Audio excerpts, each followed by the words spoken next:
So in this video, I want to show you how I make mung bean kraut, fermented mung beans. And I've got some scallions, cilantro, garlic, etc. in there. So I've got a massive bowl that I just harvested. So this was a 32-ounce jar and a 16-ounce, so 48 ounces of freshly harvested, incredible mung bean sprouts. Look at that abundance, you guys. So easy. It's ready in days. And then we've got, I think, about a half cup of scallions and cilantro. Okay, and then we've got like minced garlic, and then I have this cool ceramic little grater that I grated the ginger in. So I'm just going to put that in.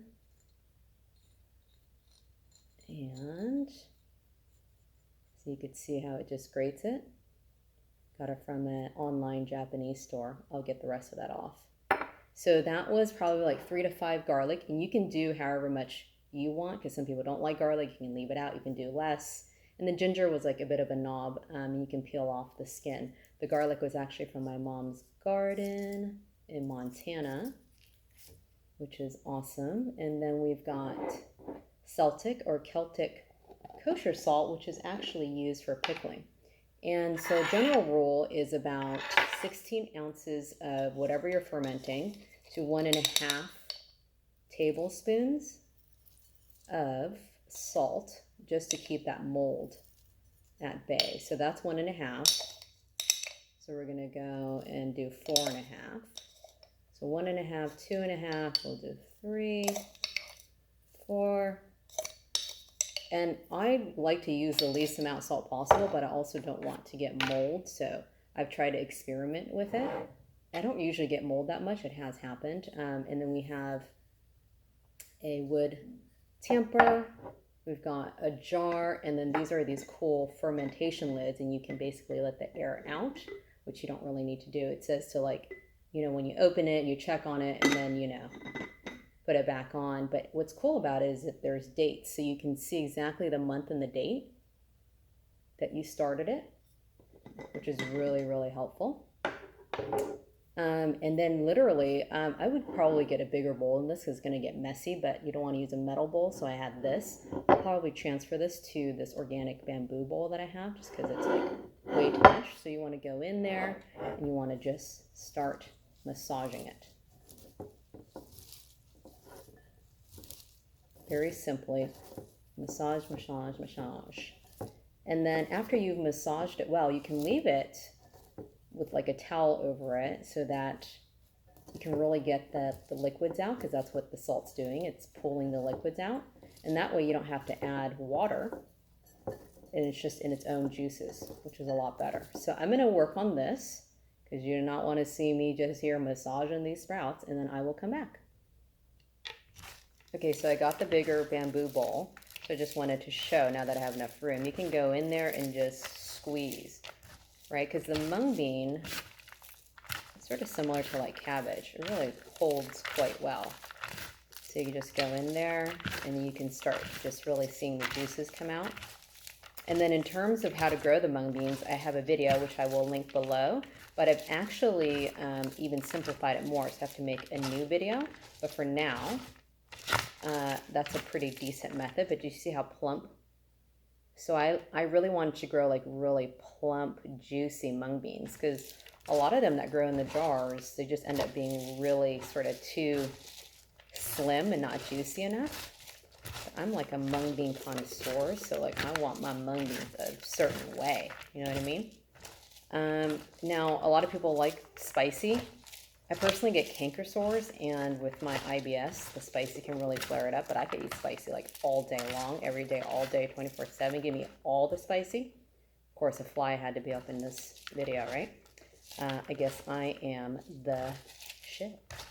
So, yeah, you could, but I've been basically just making all my krauts without anything spicy, but every now and then I put a little bit of this organic ground jalapeno, not jalapeno, sorry. I do love jalapenos. I did make jalapenos. They're amazing. I'll do a video on that too. But habanero. I organic habanero, such like a lovely fragrance, and just like the kick is so intense. I think it's way better than cayenne and jalapeno, black pepper, all that. But anyway, so let me just show you really quickly, because this is kind of like at a good point where you could just put a towel over it and then come back. And you're not going to necessarily have a bunch of liquid, but to see how it's kind of translucent, it's changing, right? Because this is what it looks like at the end. You could see that, right? Compared to that, do you see how translucent it is, right? So anyways, we will be back when it's ready to be packed and pounded. You do kind of need one of these. I tried using like a little roller, you know, where it was like small. It's much more difficult. You really need this flat. There's a bigger end and a smaller end. So be back. All right, so I had it covered. Not too long. You can leave it there for like an hour, 2 hours, whatever you want. What we're going to do now is we're going to use these paws. We're going to stuff it in. And then once you get a good amount in there, you want to start pounding it down. Push this to the side.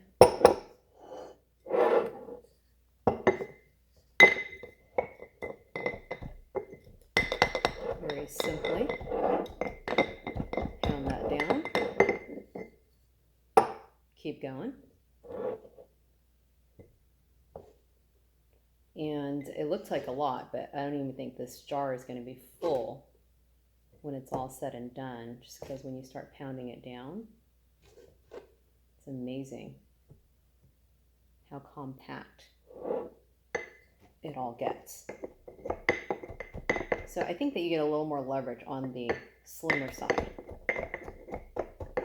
So if you really want to pound it well, use the slimmer side. So several days ago, I made a batch of this and a batch of yellow heirloom tomato salsa, and I use the same thing, the scallions and the cilantro. So it's nice to sort of do multiple batches of ferments. And literally, I think it could have been ready in 2 days. I checked on it in 3 days, and it was definitely ready. I would say it was even slightly overly fermented. So, you know, depending on the temperature of your house and probably humidity, you should probably check it. You can check it once a day, twice a day. All right, so then we got the juice. And on my last batch, I don't even think I bothered adding more liquid, just because it's not totally necessary. This has a bit of a crack in it, so I put this on the bottom. Let's see how much juice we have in here. So that's all from squeezing it in just about 15 minutes of waiting. Look at that. And I think I've made the mung bean kraut only a few times. Maybe this is my 4th or 5th time. I've added to other things as well. Kind of like to add a variety. My favorite kraut that I made so far is with a local organic Murdoch cabbage. If you can find that, supposedly it's really good for making kraut. And I added dill seeds, not dill seeds and garlic. Oh, so flippin' delicious. Oh yeah, and by the way, everybody asks, well, where do you get your protein eating a vegan diet? So not only am I eating a vegan diet, I'm eating a Living Foods raw high vibe diet. So mung beans, and there's adzuki beans. I think the soybeans and like the black eyed peas are like a little bit too big, and with IBS it's like hard to digest and you can get really bloated and gassy. So I have to be really, really careful, and even with this, like, to make sure it's fermented well, just so it breaks down that the beanie part, right? So you get 3 grams of protein per 100 grams, and that's about 3.5 ounces. So 3.5 ounces gives you 3 grams of protein, just so you know. And the only other thing I didn't mention was a fermentation weight. I have 2. So this one and this one. This is a little thinner. And there's like this kind of a handle, which doesn't work as well because this you can just grab. Like when you put it in there, you can grab it easily, as opposed to this one. It's just a little bit more difficult. And this has more weight. So what you could do is sort of get it in there, push it all down. So can you believe that? So the water comes out pretty fast, so you don't have to wait too long. And then what you do is put the lid on. I don't do it too tight. And then we go March, and then we put the date, and then we leave it on the counter. Oh, by the way, there's another discovery I've made with a particular type of jar.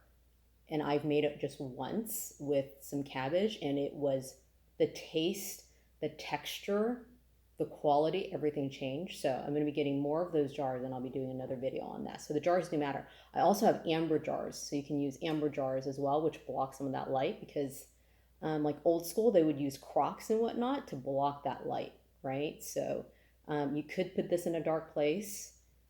I had so many ferments going, I just had it on my breakfast bar. But anyway, so 2 to 3 days, this will be ready, and it will turn into this. You can see it's already breaking down a lot.